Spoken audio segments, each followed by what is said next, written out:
喂，hello 各位同學仔，大家好，我係卡佛沙。今堂咧嚟到第14節啦，我哋講 Q2 嘅應試技巧，OK？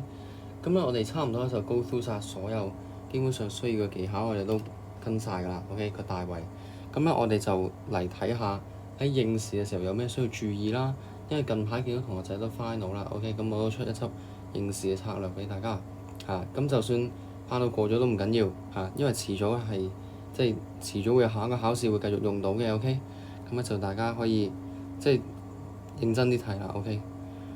咁咧首先 Q2 就係我哋熟知嘅故事類多啲啦，即係記重啲嘅，OK。即係譬如話呢句説話佢記一輩子啊，跟住經過呢件事我就明白到一生有知己啊，幸福嘅自述啊，百感交集嘅聚餐啊，跟住最想揾翻嘅一件玩具啊，等等呢啲。咁呢啲通常都係比較注重喺記度多過話其他嘅，OK。雖然當然重要性喺個描同書度咧係多嘅，但係記嘅字數咧係最多嘅。係啦，咁有分嘅。咁咧重要性同埋字數。係啦，咁咧當呢個就4份啦，OK，跟住呢個2份啦，跟住呢個有4份啦，咁樣 OK。咁咧佢哋應該係撈埋一齊做嘅字數入面，係啦，或者呢個5份呢個3份都得嘅，OK。4和5啦，跟住3和4啦，係啦，睇下你點樣構造篇文嘅啫。咁喺做嘅時候咧，記咧同描咧就即係擺到明係黐埋一齊做㗎啦。咁書咧其實都唔需要話專登分開 last 嗰2段，突然間出嚟寫你嘅感受咁樣，你可以一路用落去嘅。跟住當然你 last 可以 keep 住1-2段嚟，即係稍稍咁總結下你嘅感情啊，你學到嘅嘢啊、道理啊等等。但係你都可以即係適當咁樣擺一啲係撈落去記描度嘅，OK。咁樣先唔會太甩漏個情感嚇。如果你突然間去到尾大爆情感，跟住前面係完全冇情感齋記事咧，就會俾人覺得你係好似係夾硬作出嚟咁樣咯。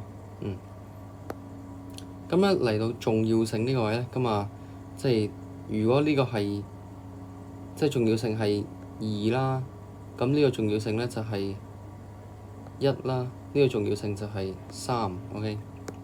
即係2分、1分同3分咁啦。因為點解咧？描係啦，我成日都話描好緊要，但係因為咧佢嘅字數實在太少啦，係啦，佢佔嘅字數嘅比例太少啦，所以咧佢嘅重要性咧相對嚟講都冇咁高，OK。係啊，但係你用得好嘅話，的確係好 bonus 加分嘅，OK。然後咧記住就係成個故事嘅構造啦，個重要性走唔甩㗎，一定喺度嘅，OK。即係雖然佢即係唔係要求你好高嘅技巧係啦，咁啊但係因為你始終要講晒件事出嚟，所以咧記始終都有一定嘅重要性。好啦，咁嚟到書咧就最緊要㗎啦，冇計啊呢個。咁咧書情係作為咧成篇文章嘅核心位啦。咁因為你個書情咧，你書完之後你先帶到個道理出嚟，成篇文章嘅中心思想啦，成篇文章嘅主旨，一定係同個書情咧最相關嘅。你記咗件事 OK，我唔知你想講乜啊，即係你淨係講件事俾我聽，但係你究竟想講啲咩咧？有冇重點嘅咧？跟住描都係㗎啦，描咧就係幫書情嘅 OK。所以如果你齋俾個描我都冇用㗎，一定要有個書先得嘅。有書情之後咧，我先 get 到，咦，大概係有個主旨喺度嘅喎 OK。咁我明到個主旨咧，你先會有分咯 OK。我要明到你想講咩，你先會算係寫得好咯。所以書情咧尤為重要啦 OK。好啦，睇下 Q2，譬如話夏服嘅自述啦，己所不欲，勿施於人啦，咁叫你講晒成個故事出嚟係啦，咁啊融入細膩描寫同真摯情感係啦，咁啊恐防咧大家可能即係睇漏咗或者唔記得咗之前嗰啲片段去講嘅嘢，咁樣最後嘅 ending part 咧，ending part 一定係正面嘅喎，OK，ending part 一定係正面嘅。嗱，搞清楚一件事咧個結局就唔一定係正面嘅。但係咧，你嘅感情或者你嘅升華部分嘅道理咧，一定係正面嘅，係啦，好緊要啊！即係譬如校服咧，你最後一定係俾人抌咗佢嘅，即係好大機會係俾人抌咗佢，咁好明顯係負面㗎啦。但係你依然可以學到啲正面嘅道理㗎，係咪？啱唔啱先？呢個要記住啦，即係正面嘅結尾，OK？正面學到嘅哲理啦，OK？因為咁樣先符合一個積極向上嘅人生觀啦，咁樣先會即係一個好學生寫到出嚟嘅文章，咁就唔好寫啲負面嘅結尾啦，記住呢個嘢啦，OK？咁啊講啲完整嘅故事出嚟，跟住融入描寫同情感講咗好多次啊，今日總之3樣都要啦，OK？咁啊審題就唔可以甩嘅，審題就唔可以甩嘅。選材咧就之前有一集同大家講，可以翻去睇㗎啦。咁審題我堂堂都同大家講㗎啦，OK？唔使再多講，OK？好，咁啊審題就譬如話校服嘅自述咁樣，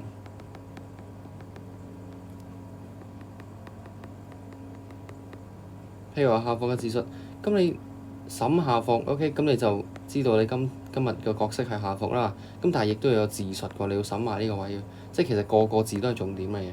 咁校服對應嘅就係你同主人一齊喺校園嘅時光啦。自述咧就係你對應翻就係你要形容到你自己好似係個人咁樣嚇，你係主角，你係作為個校服係個主角，OK？就唔係着緊校服嗰個你嘅主人係主角喎，有分別㗎。你先係主角，你嘅主人係配角嚟嘅。雖然佢係你主人，但係佢都係配角，OK？要 get 呢個。咁咧，見到啲關鍵詞咧，要這句説話我要記上一輩子。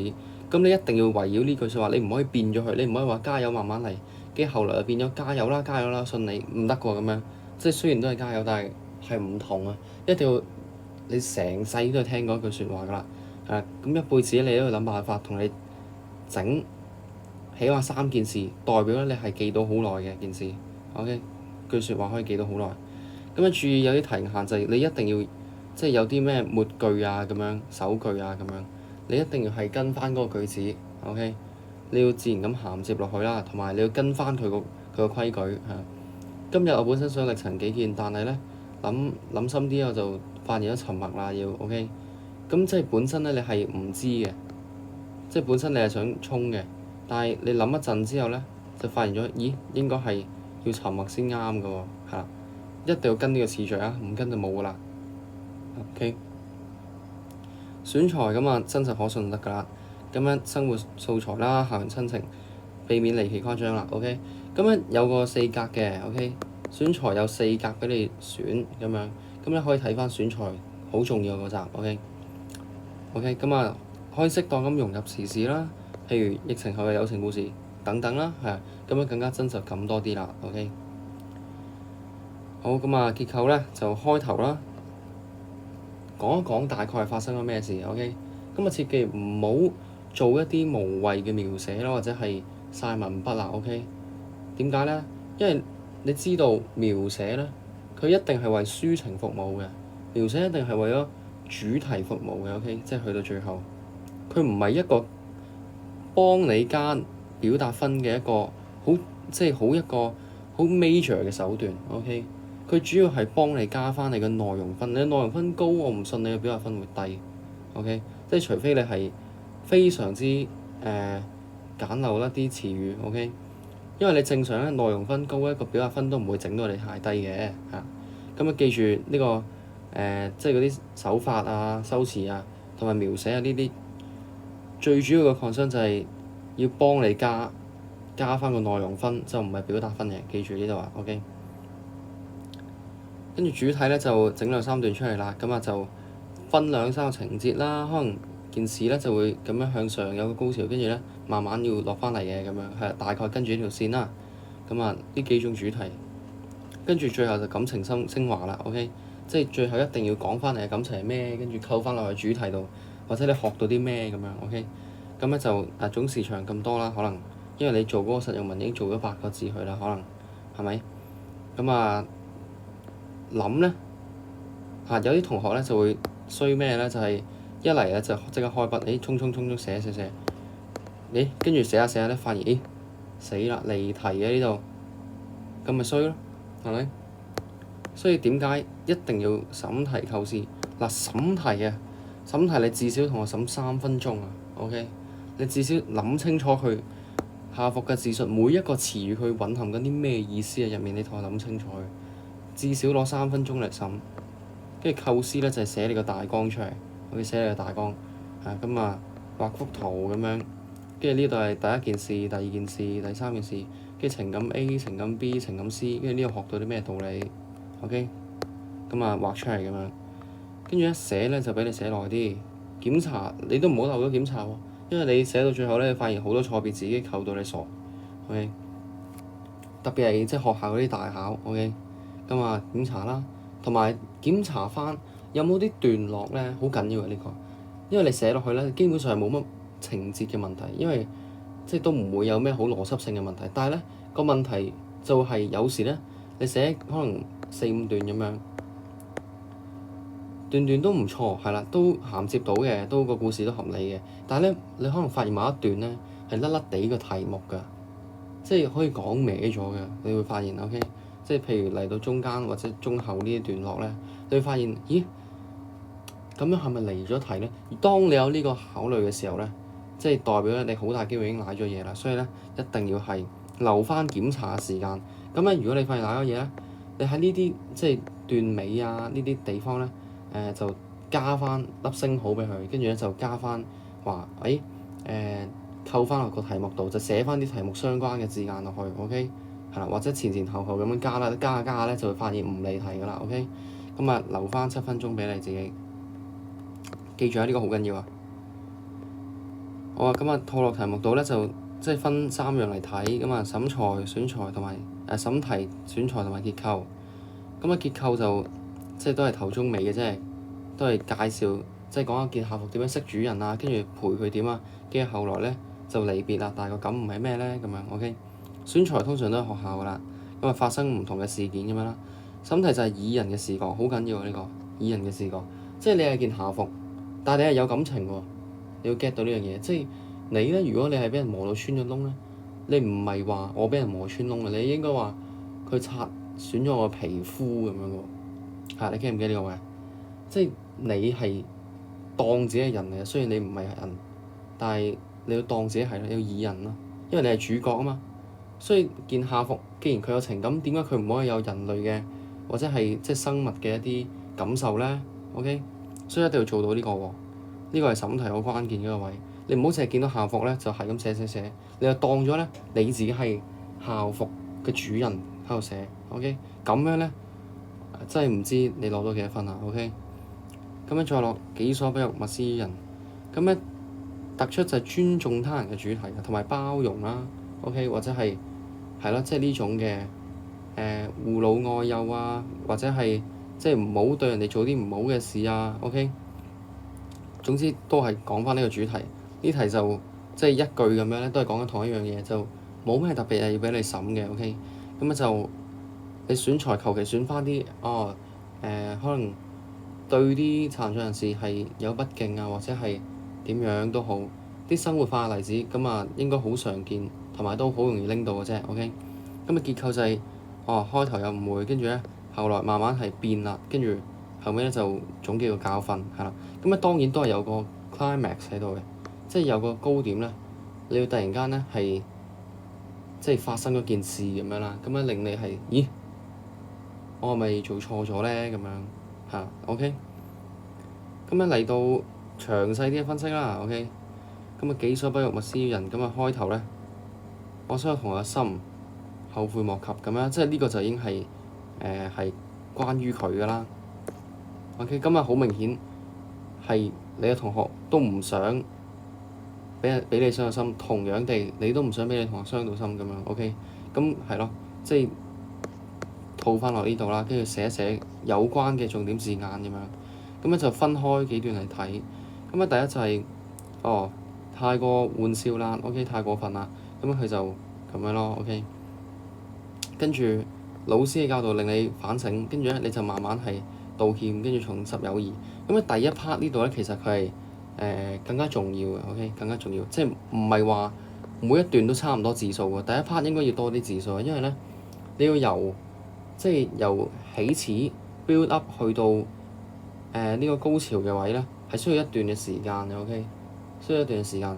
咁俾你即係起到去呢個位嘅時候咧，就可能已經過咗至少1/3篇文 OK，跟住你就慢慢係發生一件事，跟住老師出嚟教你咁樣，跟住咧你就反省，跟住你就唔係話一嚟佢一教完你就我明白咗啦，己所不欲，勿施於人，唔可以咁樣喎。你係要慢慢反省喎，你要多少少鋪墊係啦，唔可以一嚟就即刻醒咗係啦。好多同學都有呢個問題啊，即係一嚟即係有條友彈出嚟，即係譬如話教練教你跑步嘅時候，佢問你係咪狀態不佳，跟住你突然間就咦我以後就狀態好好啦咁樣，你覺得咁樣 OK 咩？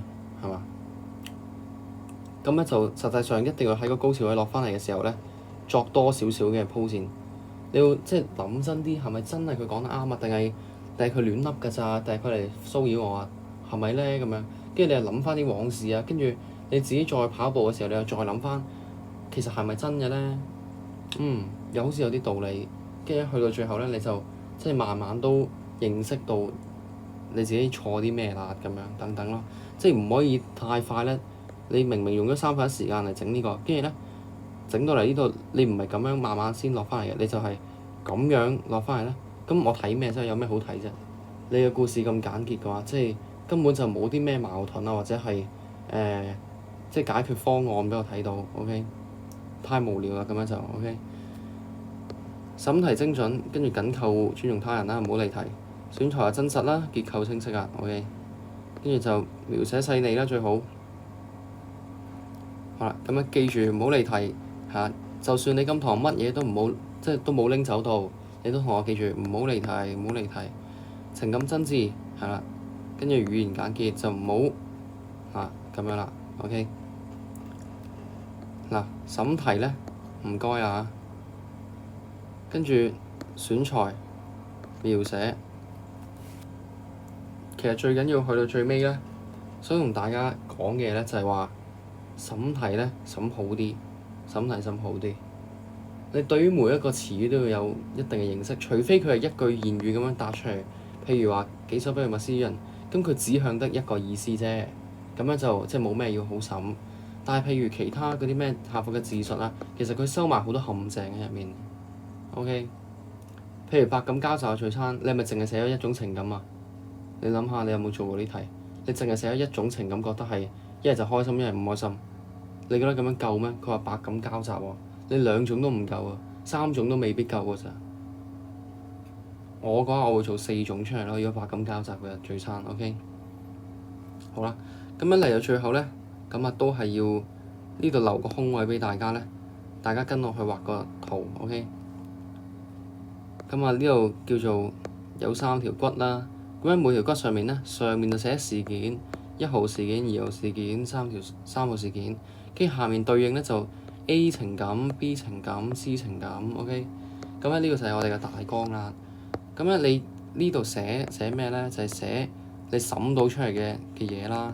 你究竟你有咩嘢啊？有咩好講啊？對於條題目嚇，或者你個即係篇文想講啲咩啊？中心思想。跟住呢邊咧就係你學到嘅道理，或者係情感都得嘅，即係主要啲嘅嘢啦，即係總結啦。OK，咁啊呢個畫出嚟咧應該就好清㗎啦。最緊要咧係即係你一開始都唔好錯，因為一開始錯咧就咩都錯晒㗎啦。OK，咁啊記住啦，咁咧就 exercise 位啦。咁啊今堂就唔同大家咁客氣咯，咁啊直接成篇做咯，1500至2000啦。OK，咁你如果對自己有要求嘅同學就1500至2000啦。如果唔 aim 得咁 high 嘅，至少都做1200啦，好冇 OK？咁啊交俾大家㗎咯。咁啊己所不欲，勿施於人啦，記描書3樣嘢做齊晒 OK？咁啊今堂咧就講咗好多內容啊，好多資訊啊。咁樣希望大家係慢慢消化翻啦。如果睇唔明嘅話，再睇一次都 OK 嘅，係啦。再唔明咧就留言俾我啦，或者就 DM 我啦 OK？咁啊大家真係加油啦，因為即係考試都將至啦。咁啊我呢個系列咧都差唔多嚟，即係差唔多係嚟到尾聲㗎啦，得翻幾堂嘅時間啫。咁陪咗大家都咁多堂啦，係啦。咁啊真係祝願希望大家咧係作文可以考得順利咯，即係唔再係大家恐懼咁樣咯。係啊，因為一開始點解會初心點解會搞呢個系列咧？就係我覺得咧，再講多啲咩考試加油啊、雞湯啊呢啲，其實係咪真係幫到大家咧？我覺得作用又即係收效又甚微嘅，OK 就好少。